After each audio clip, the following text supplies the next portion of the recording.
Bore da, a chroeso i'n Gwasanaeth Aml Oed ar y 10fed Sul Gwedi'r Drindod. Thema ein gwasanaeth y bore yma yw bara, pwysigrwydd bara ein bywydau, a geiriau Iesu, my fi yw bara'r bywyd.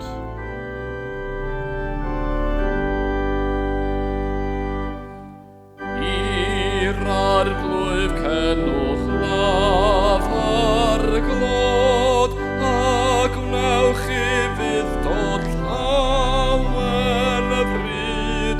Dewch o flaen Duw a pherau fy dôn, drigolion deiar fawr I gyd.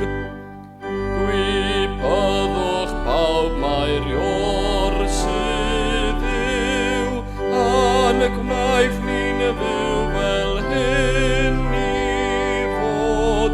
Nid ni ein hun ein boblym ni, a defaid rhiau borfau nod.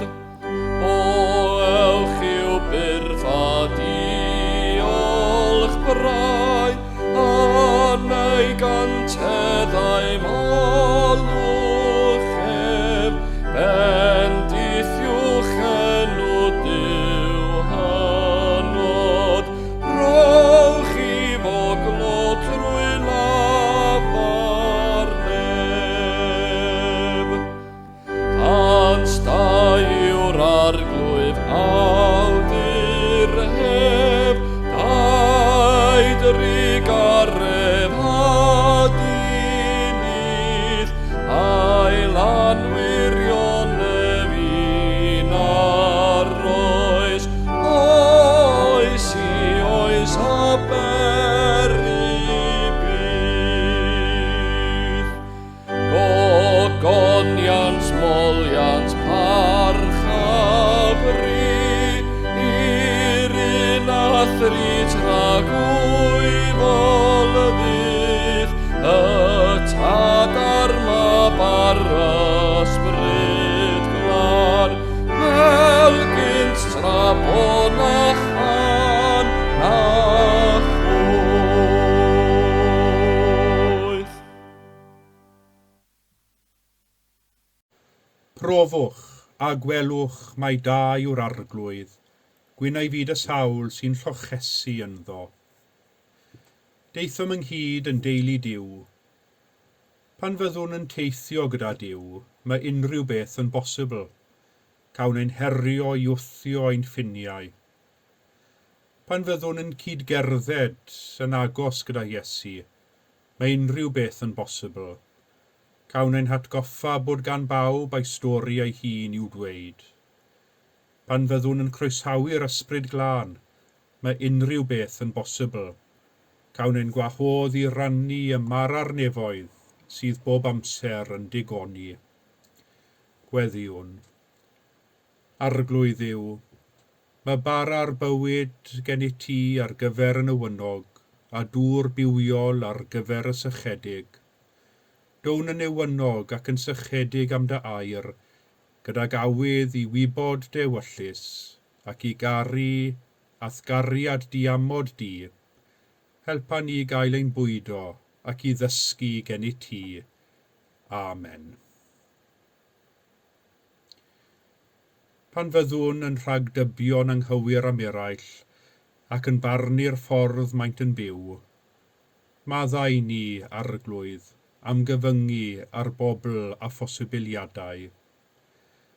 Pan fyddwn yn gwrthod gadael I eraill siarad yn rhydd a bod y bobl yr wyt ti wedi galw I fod, maddau ni arglwydd am gyfyngu ar bobl a phosibiliadau. Pan fyddwn yn camfarnu cymunedau neu gymdogaethau penodol sy'n wahanol i'n rhai ni, maddau ni arglwydd am gyfyngu ar bobl a phosibiliadau. Gadewch I ni deithio gyda'n gilydd tuag at gyfanrwydd ac iachad, gan wybod mai dim ond Duw a allai'n cynnal a'n gollwng yn rhydd. Amen. ydded i Dduw ein tad, a gymododd y byd ag ef ei hun trwy ein harglwydd Iesu Grist, ac sy'n maddau i bechodau pawb sy'n wir a difeiriol, faddau ni, a'n gwared oddi wrth ein holl bechodau, a rhoddi ni ras a nerth yr ysbryd glân. Amen.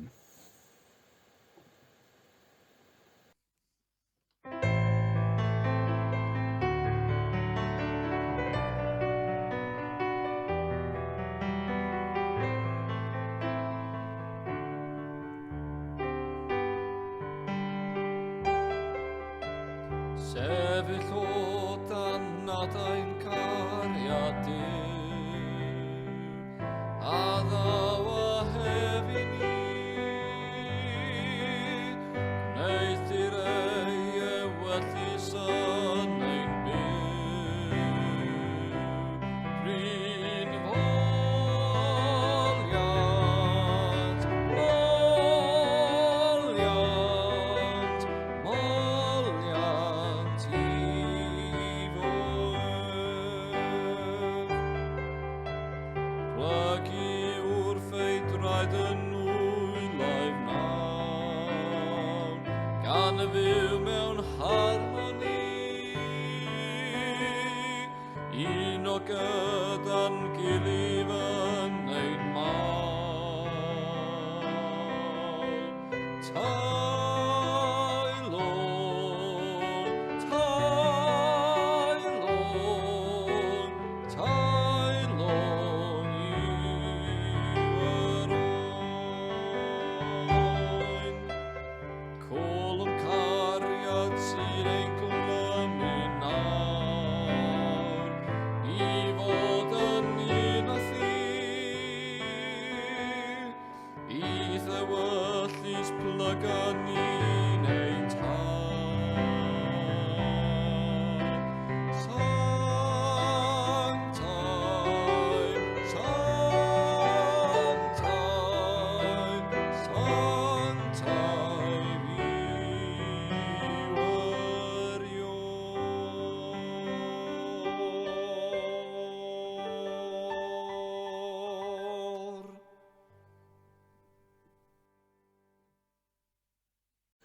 Y colect ar gyfer y degfed Sul gwedi'r Drindod, gweddiwn. Bydded dyglustiau trigarog o arglwydd, yn agored i weddiau dyweision gostyngedig, a gwna iddynt ofyn am y pethau hynny sy'n dderbyniol i ti, fel y boeddynt gael ei gofynion, trwy Iesu Grist ein harglwydd sy'n fyw ac yn teyrnasu gyda thi, yn undod yr ysbryd glân, yn un Duw, yn awr ac am byth. Amen. Y darlleniad allan o lyfr cyntaf Brenhinoedd. Y bedwaredd, adnod ar 15. Gadawodd ei was yno, ond aeth ef yn ei flaen daeth diwrnod i'r anialwch. Pan oedd e'n cymryd seibiant dan rhyw bren banadl, desyfodd o'i galon am gael marw a dywedodd: Dyma ddigon bellach o arglwydd, cymer fy einioes, oherwydd nid wyf fi ddim gwell nam hynafiaid. Ond wedi ddo orwedd a chysgu dan rhyw bren banadl, dyna angel yn ei gyffwrdd ac yn dweud wrtho: Cod, bwyta. A phan edrychodd wrth ei ben yr oedd teisen radell a ffïolaid o ddŵr, a bwytawodd ac yfed ac ailgysgu. Daeth yr angel yn ôl eilwaith a'i gyffwrdd a dweud: Cod, bwyta, rhag i'r daith fod yn ormod i ti. Cododd yntai a bwyta ac yfed, a cherddodd yn nerth yr ymborth hwnnw am 20 diwrnod a 20 nos, hyd at Horeb, mynydd Duw.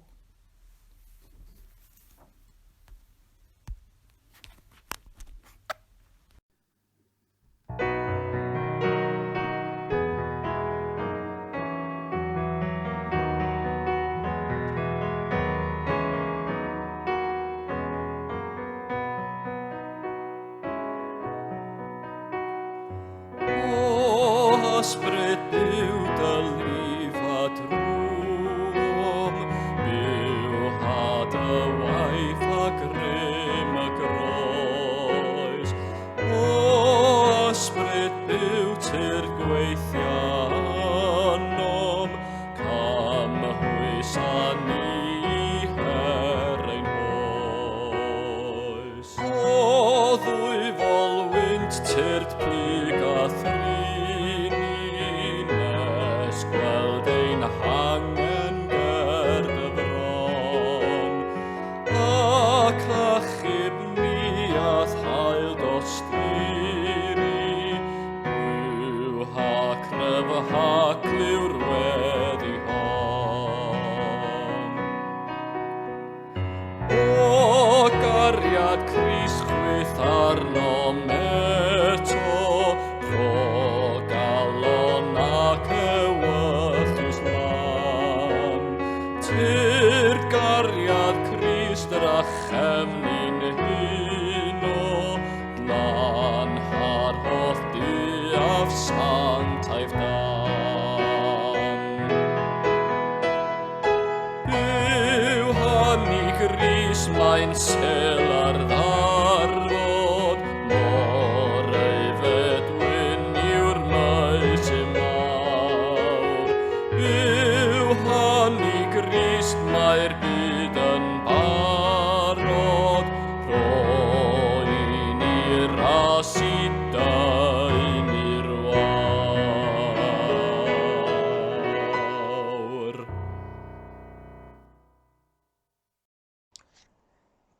Daw'r ail darlleniad o'r Efengyl yn ôl Sant Ioan, pennod 6, adnod 35, 41 i 51.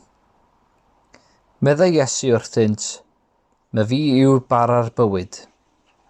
Ni bydd eisiau bwyd byth ar y sawl sy'n dod ata fi, ac ni bydd syched byth ar y sawl sy'n credu yn y fi." Yna, dechreuaf yr Iddewon rwgnach amdano oherwydd iddo ddweud, "Ma fi yw'r bara a ddisgynnor of nef." Ond nid hwn, meddent, yw Iesu fab Joseph.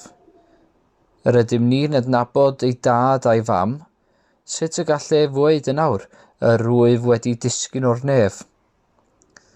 Atebaf Iesu hwy, "Peidiwch â grwgnach ymhlith eich gilydd. Ni all neb fod ata fi heb i'r tad am hanfona fi ei dynnu, a bydda fi'n ei hatgyfodi yn y dydd olaf. Y mae'n ysgrifenedig yn y proffwydi, fe gant oll ei dysgu gan Dduw. Y mae pob un a wrandawodd ar y tad ac a ddysgodd ganddo yn dod ata fi. Nid bod neb wedi gweld y tad, ac eithro'r hwn sydd o fi wrth Dduw, y mae hwnnw wedi gweld y tad. Yn wir, rwy'n dweud wrthych, y mae gan y sawl sy'n credu y fywyd tragwyddol. Ma fi yw'r bara bywyd. Bwytawodd eich hynafiad y manna yn yr anialwch, ac eto buont farw. Ond dyma'r bara sy'n disgyn o'r nef, mwyn i rywun gael bwyta ohono a pheidio â marw. Ma fi yw'r bara bywiol hwn a ddisgynnodd o'r nef. Caiff pwy bynnag sy'n bwyta o'r bara hwn fyw am byth. A'r bara sydd gen i fi i'w rhoi yw fy nghnawd, a'i roi a wnaf dros fywyd y byd. Dywedodd Iesu, "Ma fi yw bara'r bywyd." Yr wythfed adnod ar 20 o'r 6 bennod o'r Efengyl yn ôl Sant Ioan. Ma fi yw bara'r bywyd. Am ran helaeth o hanes, bara sydd wedi bod yn brif gynhaliaeth y ddynoliaeth, y prif fwyd sydd wedi cynnal bywyd dyn. Cyn gynted ag y dechreuodd dyn ddysgu sut i falu gwrawn i wneud fflwr a'i gymysgu gydag ychydig o ddŵr i wneud toes a'i bobi, y mae bara wedi bod yn rhan o ymborth beunyddiol dyn. Dwi'n cofio rhywun yn dweud wrthai unwaith, Wnewch chi byth lwgu os oes gennych dorth o fara a chosyn o gaws.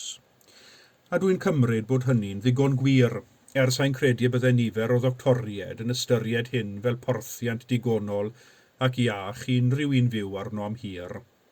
Wedi'r cyfan, mae angen amrywiaeth o fwydydd arnom, llysiau, ffrwythiau, gwrawn fwydydd ac yn y blaen, mwyn sicrhau bod y corff yn cael y maith digonol i'w gynnal. Wedi dweud hynny, un o'm hoff prydau yw te prynhawn. I mi, pan o'n i'n blentyn, yr oedd te prynhawn yn bryd bach o fwyd wedi dod nôl o'r ysgol, tua hanner awr wedi 3, a oedd yn cynnwys toc o fara menyn, darn o gaws neu jam, ac roedd yn rhaid dewis rhwng y ddau flasysfwyd hyn. Roedd dim modd cael y ddau, a caws a'r jam gyda'r toc o fara. Wedyn, roedd darn bach o gacen gyda disgled o de. Roedd yn bryd bach syml i lenwi bwlch cyn swper. Bellach, a mae'r arfer o wneud amser ar gyfer te prynhawn bach syml wedi hen ddiflannu i fi beth bynnag.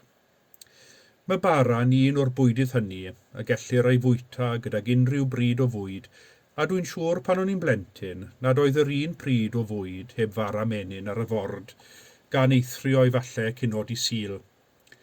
Mae bara'n parhau i fod yn gynhaliaeth bwysig i'r mwyafrif o hyd, ac mae'n ddiddorol gweld bellach yr amrywiaeth enfawr o fara sydd ar gael i'w brynu. Mae'r dewis syml rhwng bara gwyn a bara brown bellach wedi newid i ddewis rhwng dysenni o wahanol fathau o fara. Mewn rhai gwledydd, mae bara'n parhau i fod yn brif ymborth, o'r clotaf i'r cyfoethocaf mewn cymdeithas. Yng nghyfnod Iesu roedd 70% o ymborth dyddiol unigolyn yn dod o fwyta bara, sy'n dangos i ni mor bwysig oedd bara yng nghyfnod y Testament Newydd. Mor bwysig a gwerthfawr yw bara mewn rhai gwledydd hyd heddiw, yn enwedig yn y Dwyrain Canol, lle mae'n cael ei ystyried yn bechod i'w gwastraffu a'i daflu i'r sbwriel. A phan feddyliwn ni am bwysigrwydd bara fel prif ymborth a chynhaliaeth y ddynoliaeth, a hynny ym mhob diwylliant bron, fe ddechreuwn ni weld arwyddocâd geiriau Iesu, my fi yw bara'r bywyd, a hynny mewn goleuni newydd. Oherwydd nid bwyd ar gyfer rhai yw bara, ond bwyd ar gyfer pawb, o'r clotaf i'r cyfoethocaf. Nid bwyd ar gyfer yr achlysuron arbennig yw bara'n unig, ond bwyd pob dydd. Mae gwirionedd mawr yn y geiriau bara beunyddiol. Bwyd angenrheidiol, bwyd sy'n llenwi, bwyd sy'n cynnal, bwyd sy'n cadw newyn o'r drws, bwyd sy'n rhoi bywyd i'w bara. Ni allwn danbrisio pwysigrwydd bara i fywyd ddynoliaeth. Felly fe welwn ni y ffordd y cymerodd Iesu yr ymborth bara, y bwyd cyffredin angenrheidiol hwn, a'i ddefnyddio i ddisgrifio ei hun. My fi yw bara'r bywyd. Nawr, wrth i ni ystyried hyn, mae'n bwysig i ni gofio cyd-destun y geiriau hyn a lefarodd Iesu. Maen nhw'n dod yn Efengil Ioan fel esboniad ar wyrth porthu'r 5,000. Roedd Iesu wedi cymryd y 5 torthaidd a'r 2 bysgodyn a darparu gwledd a oedd yn ddigonol i borthu mwy na 5,000 o bobl, ac wedi iddo wneud hyn, roedd y bobl yn awyddus iawn i'w ganlyn, a does dim syndod am hynny. Os oedd Iesu yn gallu darparu gwledd allan o gyn lleied, beth arall allai roi iddynt petai'r cyfle'n dod. Felly, fel esboniad o'r wyrth, fe gawn Iesu yn symud y pwyslais o'r marterol i'r ysbrydol. Wedi'r cyfan, nid ein cyrff yn unig sydd angen cynhaliaeth. Mae angen cynhaliaeth ar ein hyneidiau yn yr un modd. Trwy ddweud my fi yw bara'r bywyd, yr oedd Iesu yn dweud ei fod ef yn gynhaliaeth ysbrydol i bawb sy'n gosod ei ffydd ynddo. Fel mae bara yn gynhaliaeth i'r corff, felly yn yr un modd y mae Iesu yn gynhaliaeth i'r enaid, oherwydd trwy ein perthynas ag ef, a mae gennym ni gymundeb a Duw ein tad nefol. Yn yr esboniad fe gymharodd Iesu ei hun ar manna a ddaeth o'r nefoedd. Y bara gwirthiol hwn a ddisgynnodd fel gwlith ar y ddeiar yn rhodd gan Dduw mwyn bod yn ymborth i bobl Israel ar eu taith hir trwy'r anialwch yn ystod yr Exodus. Fel yr anfonodd Duw fanna i bobl Israel, felly yr anfonodd Iesu i'r byd, i fod yn ymborth ac yn gynhaliaeth i'r byd. Meddai Iesu, a'r bara sydd gen I fi i'w rhoi yw fy nghnawd, a'i rhoi a wnaf dros fywyd y byd. Yn y geiriau anodd hyn, fe welwn ni Iesu yn cyfeirio at y groes a'i farwolaeth. Oherwydd yno, ar y groes, fe'i gwelwn yn rhoi ei hun mwyn i'r byd weld a phrofi cariad Duw, a thrwy gredu ynddo, ac cawn fywyd tragwyddol. Ond beth mae hyn yn ei olygu I ni? Mae'n amlwg bod gwrandawyr cyntaf Iesu yn cael gwaith deall ystyr ei eiriau a'r hyn oll yr oedd Iesu yn dweud wrthynt, oherwydd dechreuon nhw rhwgnach ymhlith ei gilydd, ond nid hwn yw Iesu fab Joseph, yr ydym yn adnabod ei dad a'i fam. Sut all yr Iesu hwn bod wedi disgyn o'r nef? Sut all yr Iesu hwn ddweud mae ef yw bara'r bywyd? Sut all yr Iesu hwn ddweud ei fod yn gynhaliaeth i'r byd? Yn y darlleniad o'r Testament Newydd heddiw, cawsom hanes y proffwyd Elias, dyn diwiol iawn, yn gadarn ei ffydd, ond un a oedd yn tueddu ddioddef o ishelder ysbryd. Mor wael oedd ei bylai o ishelder, yr oedd yn fynnych yn ei syfu marw. A dyma ni'n ei weld yn ein darlleniad o lyfr cyntaf y brenhinoedd, wedi ffoi'r anialwch o wydd pawb, wedi blino'n lan ar ôl brwydro a'r proffwydi bal ac yn isel ei ysbryd. Ond yma yn yr anialwch, daeth angel yr arglwydd ato, a gorchymyn iddo fwyta ac yfed. Ac wedi iddo gwneud hyn ac a chysgu, gorchmynodd yr angel iddo fwyta'r eilwaith, rhag ofn i'r daith fod yn hir. Wedi iddo fwyta a chysgu, fe ail enillodd ei nerth, a cherddodd ynta I meddai'r ysgrythyr, y nerth yr ymborth hwnnw, hyd at Horeb mynydd Duw. Yma fe welwn nid yn unig y pwysigrwydd o fwyd yn ymborth i'r corff, y teisen radell a'r ffiol o ddŵr roedd yr angel wedi darparu ar gyfer Elias, ond hefyd yr ymborth ysbrydol a dderbyniodd trwy law yr arglwydd, yr ymborth a roddodd iddo y nerth I barhau ar ei daith yn ffyddlon I Dduw.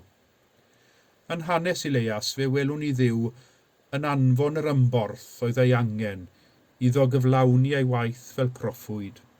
Ac yn yr un modd fe welwn ni yn Iesu yr un y mae Duw wedi ei anfon atom ni, I fod nid yn unig yn gydymaith ar ein taith, ond hefyd yn ymborth I ni, fel y gallwn ninnau, fel Elias, gerdded trwy fywyd y nerth yr ymborth hwnnw, y nerth a ddaw I ni, trwy ein ffydd yn Iesu Grist, sydd yn ein cynnal ni.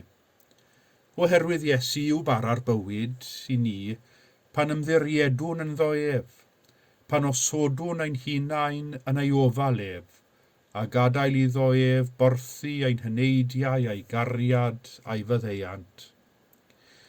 Ac fel mae angen bara arnom ni bob dydd i'n cynnal, felly hefyd y mae angen Iesu arnom i'n cynnal yr ein taith, a hynny'n feunyddiol, fel y gallwn ym mhob peth gerdded y nerth yr ymborth y mae ein ffydd ynddo yn ei roi I ni. My fi yw bara'r bywyd, meddai Iesu. Amen.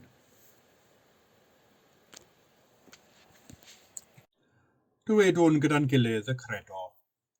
Ar wyf yn credu ac yn ymddiried yn i'w dad a greodd bopeth sydd, ar wyf yn credu ac yn ymddiried yn ei fab Iesu Grist a brynodd ddynol ryw, ar wyf yn credu ac yn ymddiried yn ei ysbryd glân sy'n rhoi bywyd I bobl Dduw, ar wyf yn credu ac yn ymddiried yn un Duw, Dad, Mab ac ysbryd glân.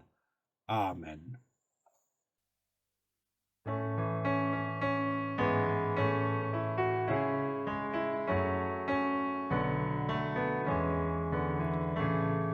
Iesu fy wedo fi yw y para bywyd yn ôl rhyw i fi. Para bywyd yn ôl rhyw i fi. Para bywyd yn ôl rhyw i fi. Iesu fy wedo fi yw y para bywyd yn ôl rhyw i fi. Iesu fy wedo fi yw y drws, y ffordd a'r drws i'r tlawd wy fi. Y ffordd a'r drws i'r tlawd wy fi. Y ffordd a'r drws i'r tlawd wy fi. Iesu fy wedo fi yw y drws, y ffordd a'r drws i'r tlawd wy fi. Iesu fy wedo fi yw'r goleuni, gwir olaen i'r byd wy fi. Gwir olaen i'r byd wy fi. Gwir olaen i'r byd wy fi. Iesu fy wedo fi yw'r goleuni, gwir olaen i'r byd wy fi. Iesu fy wedo fi yw y bigael da, y defaid wy fi. Bigael da, defaid wy fi. Bigael da, defaid wy fi. Iesu fy wedo fi yw y bigael da, defaid wy fi. Iesu fy wedo fi yw y bywyd, yr atgyfodiad a'r bywyd wy fi. Yr atgyfodiad a'r bywyd wy fi. Yr atgyfodiad a'r bywyd wy fi. Iesu fy wedo fi yw y bywyd, yr atgyfodiad a'r bywyd wy fi.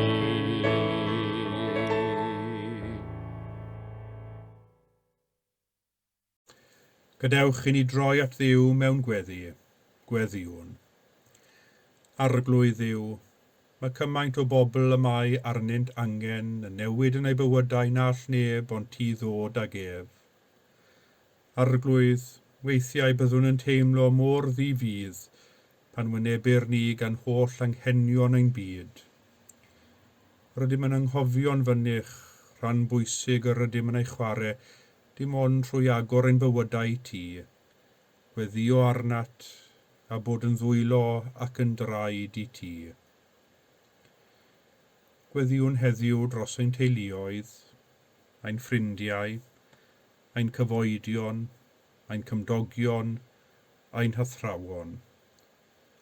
Cynorthwya ni y rannu trwy ein gweddi a thrwy ein gofal. Gweddiwn dros bawb sydd wedi ein cynorthwyo i dyfu nes at y ti, dros deulu ein Eglwys. Cynorthwya ni i rannu trwy ein gweddi a thrwy ein gofal. Gweddiwn dros ein cymuned, y byd yr ydym yn byw ac yn bod ac yn gweithio ynddo. Cynorthwya ni i rannu trwy ein gweddi a thrwy ein gofal. Gweddiwn dros bobl sy'n teimlo nad oes ganddynt unrhyw beth i'w rannu, dim byd hyd yn oed i fyw er ei fwyn. Y digartref, carcharorion, pobl y mae perthynas rhyngddynt ac eraill yn dod i ben, y gwael a'r galarwyr. Cynorthwya ni rannu trwy ein gweddi a thrwy ein gofal. A gweddiwn gyda'n gilydd. Nefol Dad, diolchwn i ti am ein cartrefi ein teuluoedd, am fwyd a dillad ac am bob hapusrwydd y gall rieni a phlant ei rannu. Cyfynwn am eithgariad ein hamgylchynu, a thofal ein hamddiffyn, ac am gael adnabod y dangnefedd bob amser. Arglwydd yn dy drigaredd, derbyn y gweddiau hyn, mwyn dy fab Iesu Grist ein harglwydd. Amen. Fel y dysgodd ein hiachawdwr ni, gweddiwn yn hyderus.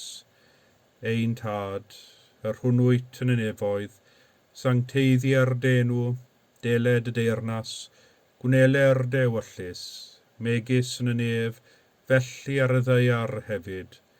Dyroi ni heddiw ein bara beinyddiol, a maddau ni ein dyledion, fel y myddeiwn unna i'n dyledwyr, ac nac arwain ni brofedigaeth, eithir gwared ni rhag drwg, gan is eiddod ti o'r deyrnas, a'r gallu a'r gogoniant, yn oes oesoedd. Amen.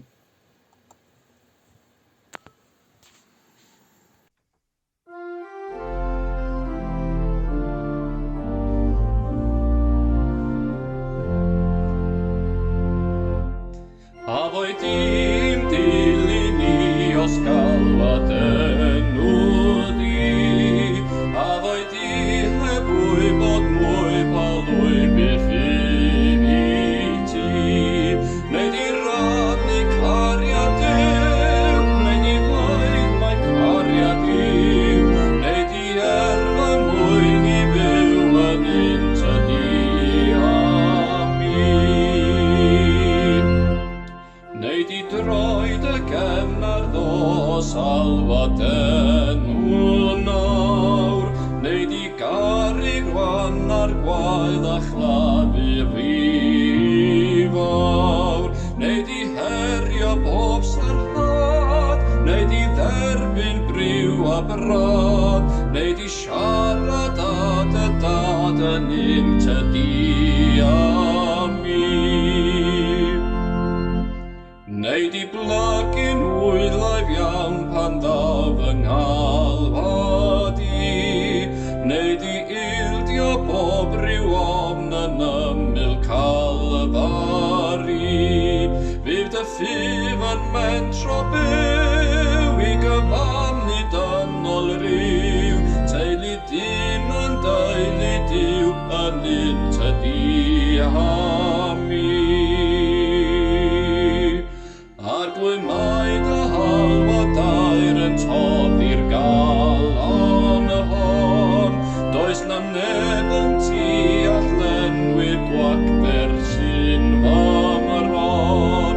Dilyn old y droes a bran, byw yn ffyrlon law y llaw, ddefi ddyr dy heb a ddawr ddim dy ddilyn di.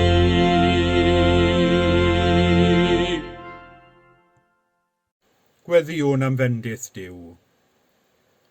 Boed i Dduw y tad ein bendithio, boed i Grist y mab ein hymgeleddi, boed i'r ysbryd glân ein goleio wrth ddyddiau ein bywyd, bydded yr arglwydd i ni yn amddiffynfa ac yn geidwad corff ac enaid. A bendith Duw holl alluog, y tad mab yr ysbryd glân, a fo'n eich plith ac a drigo gyda chwi yn wastad. Amen.